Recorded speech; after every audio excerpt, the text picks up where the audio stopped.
It didn't start with a bang. It started with a signature. On an overcast morning in April 1933, the pen of a president touched a piece of paper, and with that silent stroke of ink, the wealth of an entire nation was criminalized. The order was Executive Order 6102. The target was gold. And the message was clear. You may work for it, you may earn it, and you may save it, but you do not own it.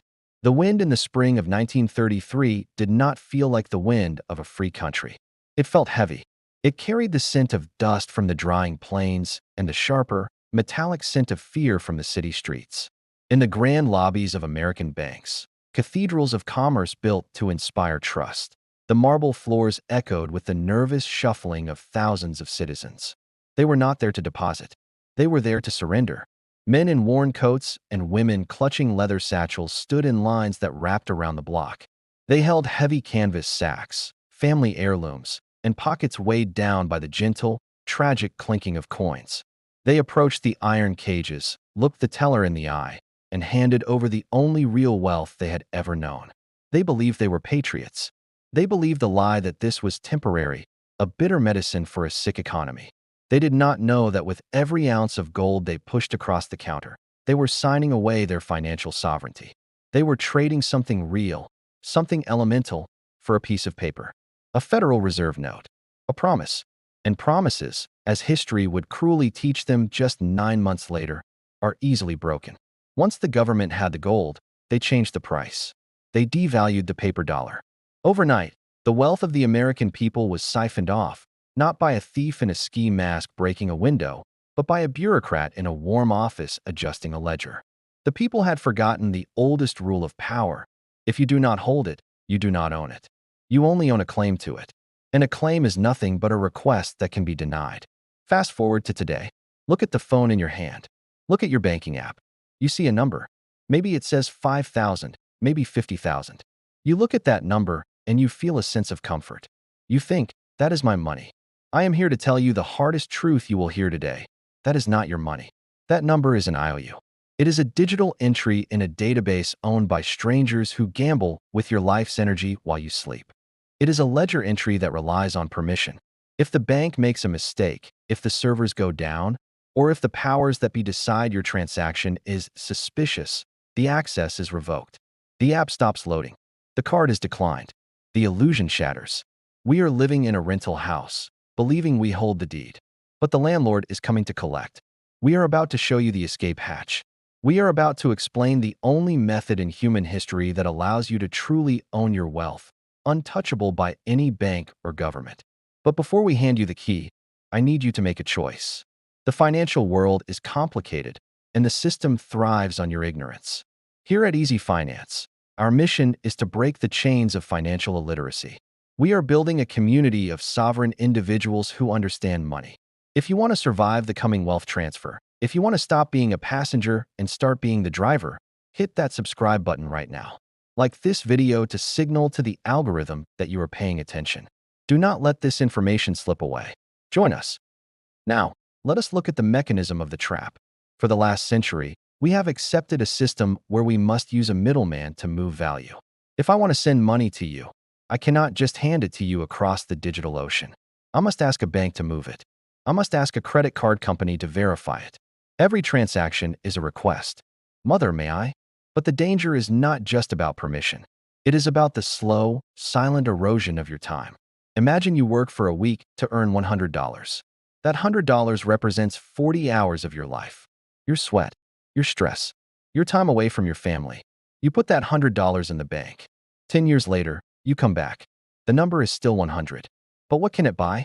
10 years ago, it bought a full cart of groceries. Today, it buys a few bags. The number didn't change, but the value bled out. Who took it? This is the invisible thief. This is inflation. It is the tool used by institutions to pay their debts by stealing the value from your savings. When you keep your wealth in their system, denominated in their currency, you are trying to fill a bucket that has a hole in the bottom. You are running on a treadmill that is moving slightly faster than you can run. This is why the rich do not keep money in the bank. They buy land. They buy art. They buy gold. They buy things that cannot be printed. They understand that money in the bank is like ice melting in the sun. But land is hard to move. You cannot put an apartment building in your backpack and flee a war zone.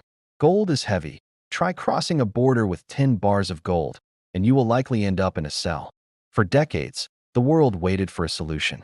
We needed something as scarce as gold, but as portable as information. We needed a vault that could fit in our minds. And then, the code arrived. To understand how to be your own bank, you must stop thinking about crypto or trading or getting rich quick. Forget the neon lights of the casinos. Think of a fortress. Imagine a glass skyscraper where the bankers live.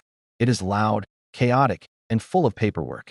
Now, imagine stepping out of that building and walking into a vast, silent field. In the middle of this field, you build a vault. This vault is not made of steel or concrete. It is made of mathematics. Pure, unyielding mathematics. In your hand, you hold a small device.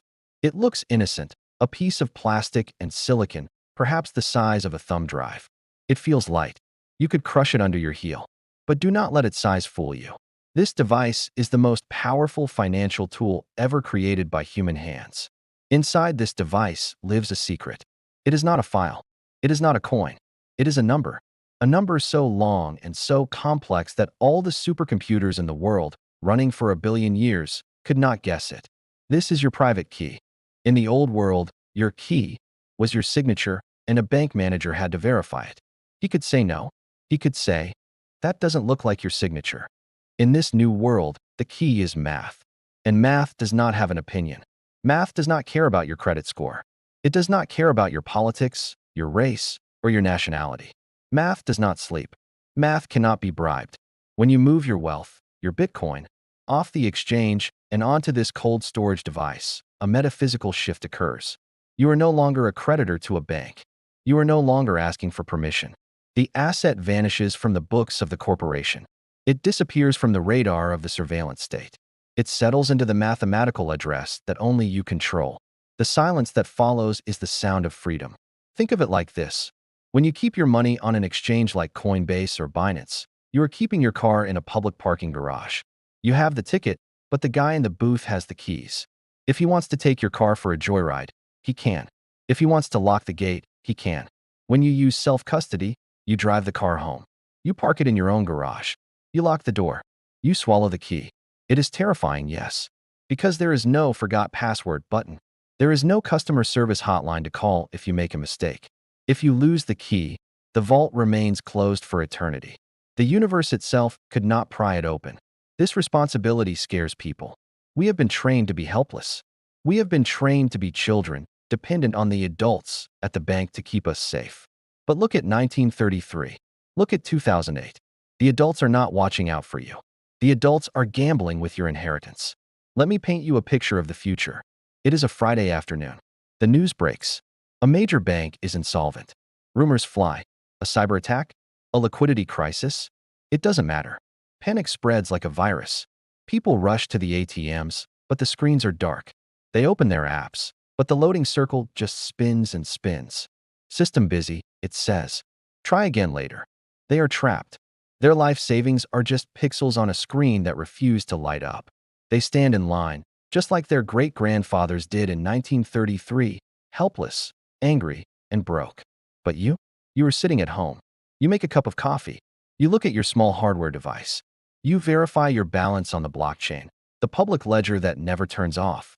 Your wealth is not in the bank. It is not on the app. It is on the global network, and the keys are in your pocket. You can send value to a friend in Tokyo, a charity in London, or a family member in need, all without asking permission from a failing institution. You are immune to the bank run. You are waterproof in a flood.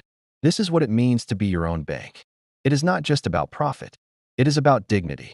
It is the realization that your labor belongs to you. That no government decree can confiscate your energy. That no inflation can dilute your hard work if you secure it properly. It requires you to learn. It requires you to buy a hardware wallet. It requires you to write down your 12 or 24 seed words, the backup code to your life, and secure them in steel, fireproof, and waterproof. It requires you to be an adult in a world that wants you to remain a child. The world is changing. The old stone pillars of finance are cracking. You can feel it in the grocery store. You can see it in the headlines. The debt is too high. The promises are too big. The math doesn't work anymore.